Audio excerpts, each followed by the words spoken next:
Attention on deck.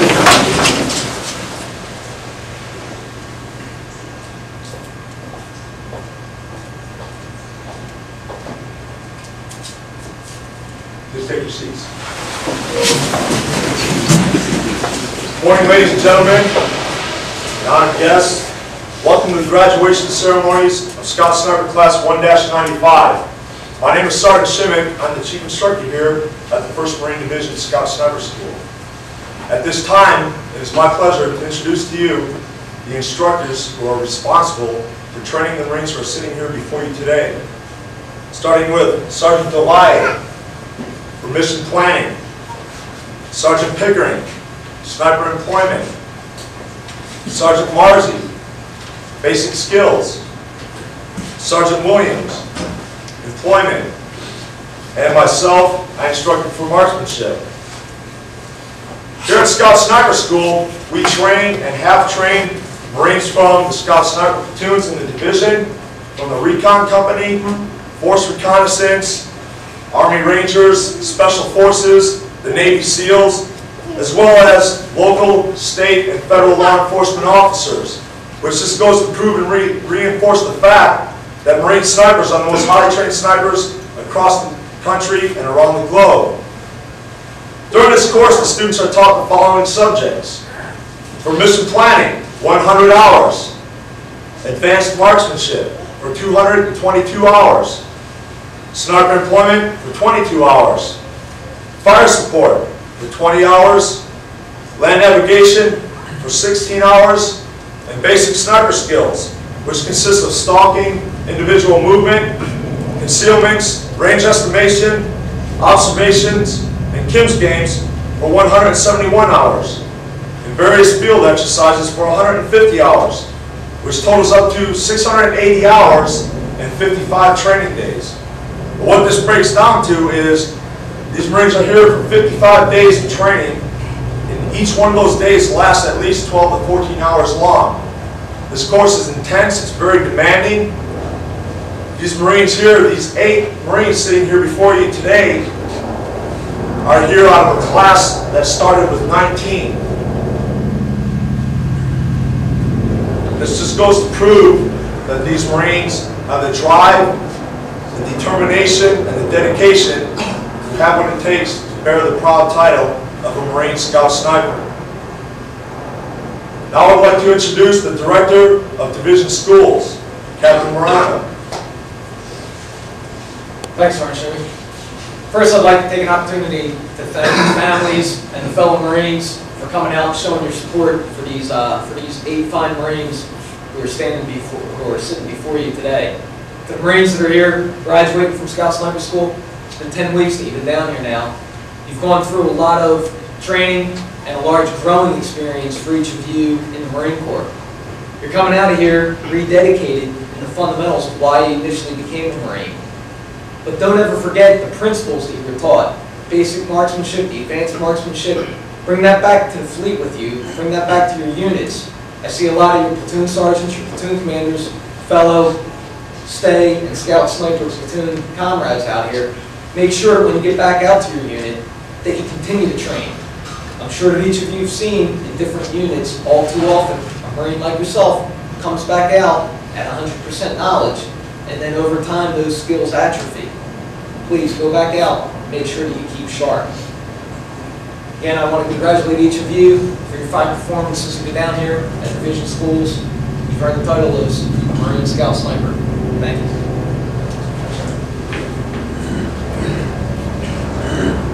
At this time, it is my pleasure to introduce our guest speaker for this graduating class, Mr. Jim Galarte. Mr. Galarte enlisted in the Marine Corps in May of 1967, and he served in Vietnam as a 1st Marine Division Scout Sniper from January of 1968 to November of 1970. He was involved in the fighting in Hue City, and he was also at Khe Sanh, and he did a lot of work with Carlos Hathcock. I know everybody's familiar with him, on Hill 55 with the 7th Marines. His primary missions in Vietnam were to conduct seek and destroy missions, intelligence gathering, and to monitor enemy movement. He's also done some work in Vietnam with the Australians and the Koreans. Between himself, which he has 46 confirmed kills, and all the other partners he's worked with, they have up to 180 confirmed kills. His personal awards include a Bronze Star with a V, 3 Purple Hearts, 2 Vietnamese Crosses of Gallantry, the Presidential Unit Citation, Navy Unit Commendation, and the Meritorious Unit Citation. He has served for the past 25 years as a law enforcement officer and currently works for the Oceanside Police Department's primary response team. Jim?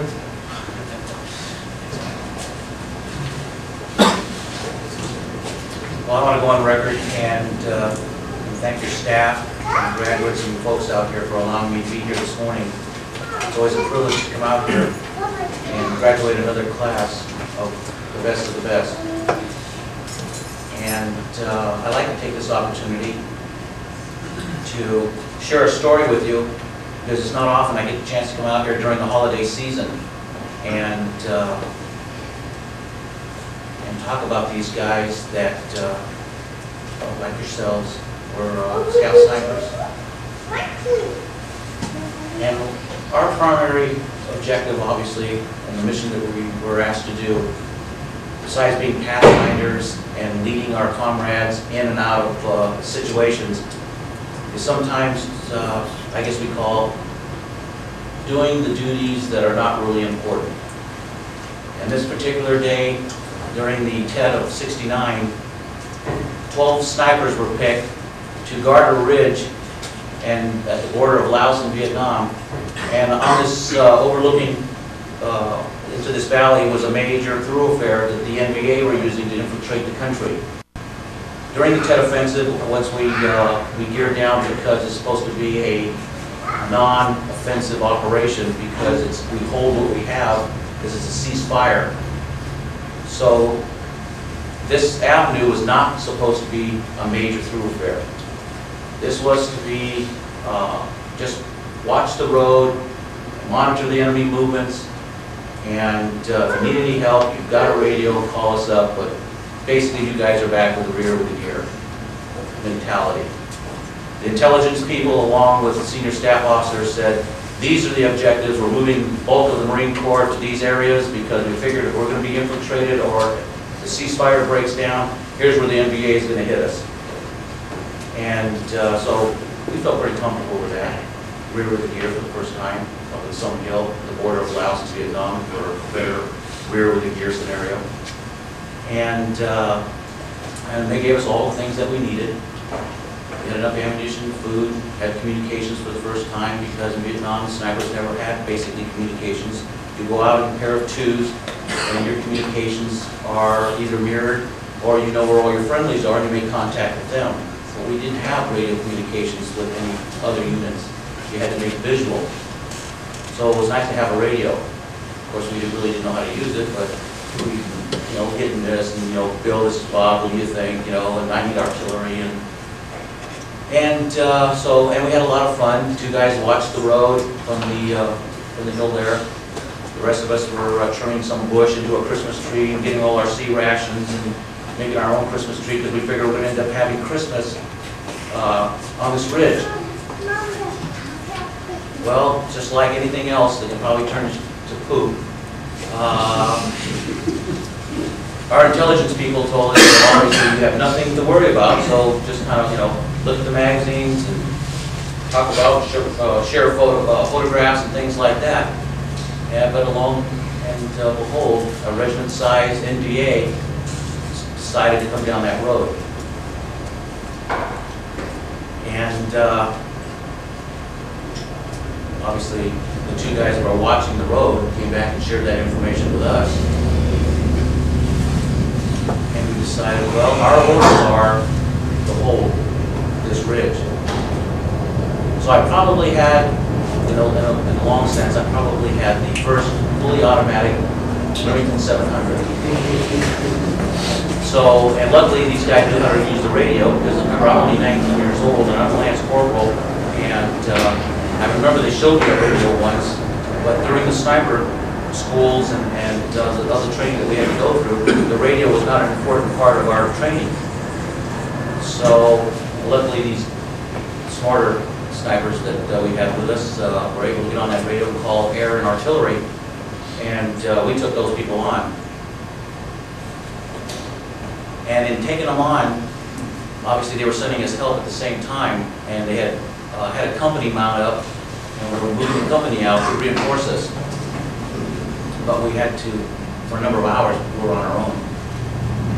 And obviously we did well in accounting for ourselves. Of the Navy Crosses and Silver Stars, Bronze Stars, and Purple Hearts that were issued that day, only 4 of us.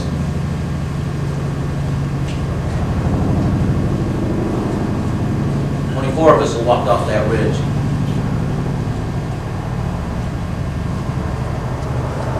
Let's go on to the Dodgers. I'm sorry, guys. I told those guys that I would never forget them.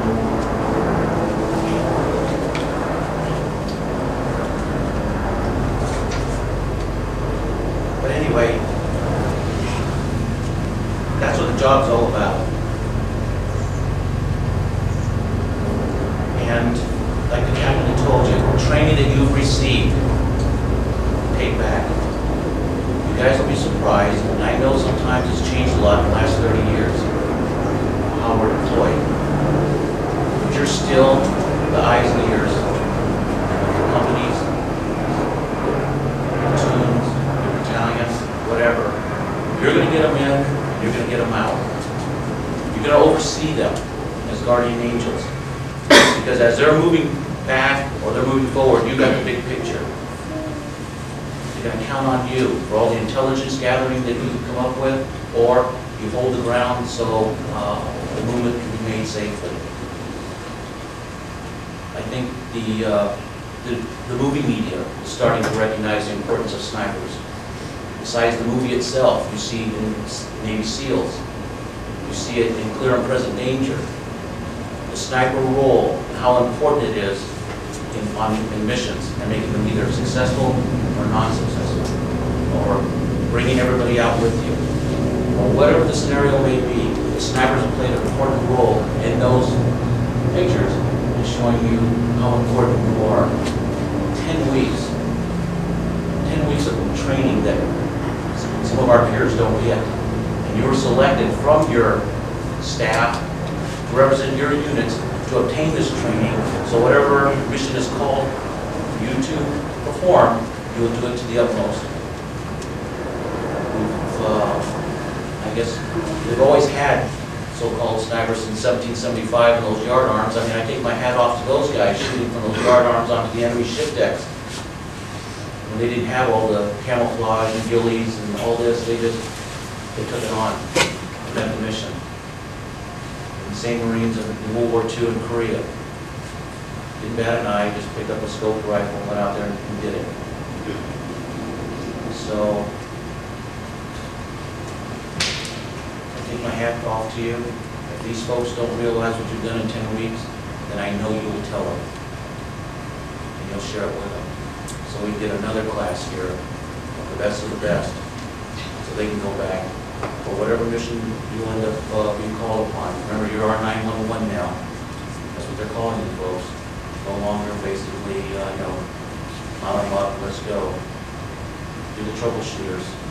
There's some small little units in now to take down problems. Right? Even understanding the Saudi engagement. The Marine snipers were already there, already implanted, and already, going to guns, while other Marines were starting to come ashore and landing and setting up. They're already at guns. So I thank you for volunteering, taking one more step into immortality. You have a chance to write your own chapter now. So the baton has been passed on to you. So I thank you again. Thank you for allowing me to be here. And congratulations.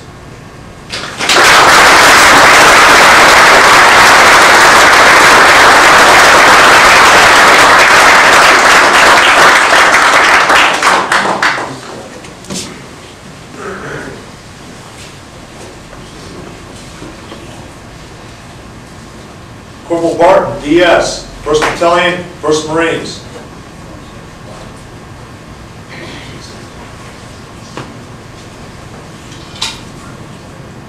Lance Corporal Miglior, TR, 2nd Battalion, 1st Marines.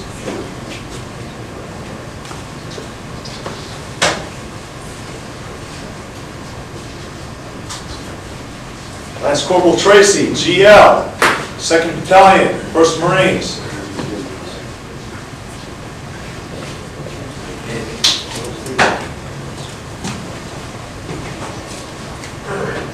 Lance Corporal Prince, DJ, 2nd Battalion, 1st Marines.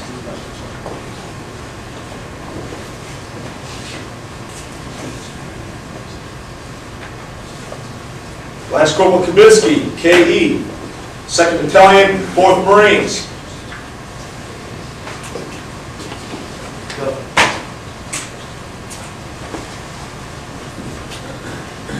Lance Corporal Lockwood, JM, 2nd Battalion, 4th Marines.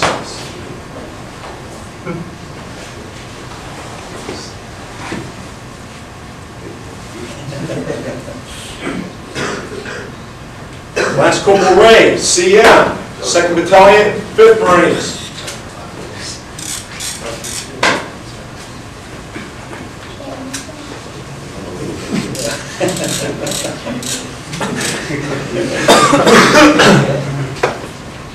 Lance Corporal Joint, MS, 3rd Battalion, 4th Marines.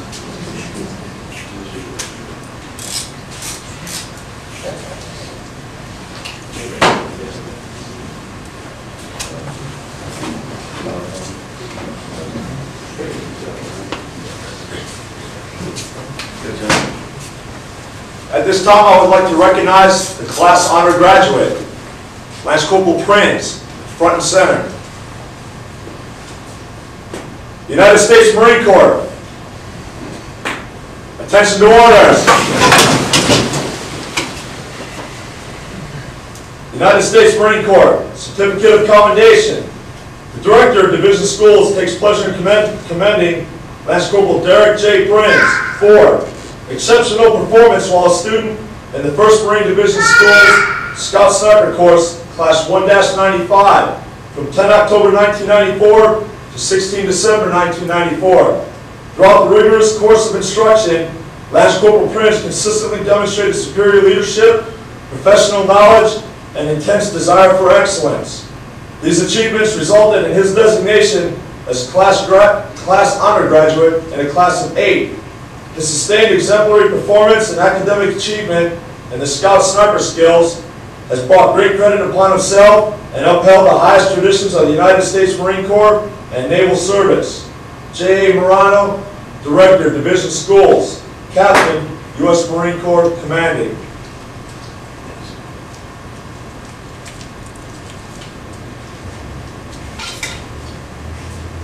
Please take your seats.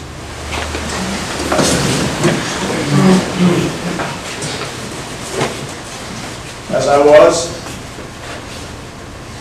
during the graduation ceremonies, I always go through a little rehearsal, and I always tell myself I'm going to forget something, and as usual, I forget something.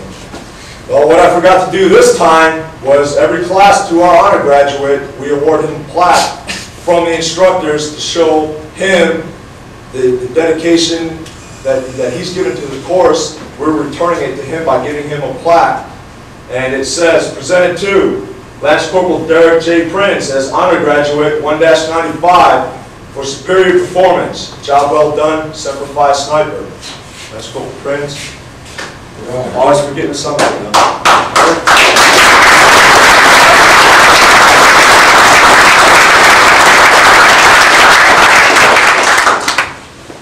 Well, I'd like to congratulate you 8 snipers that are graduating today. Okay, it's 8 of you out of the 19 that started.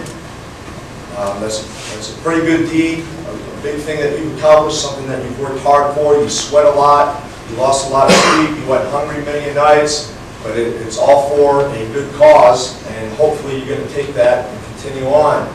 I'd like to thank Mr. Galarte for taking time out of his schedule and coming down here and talking for us today.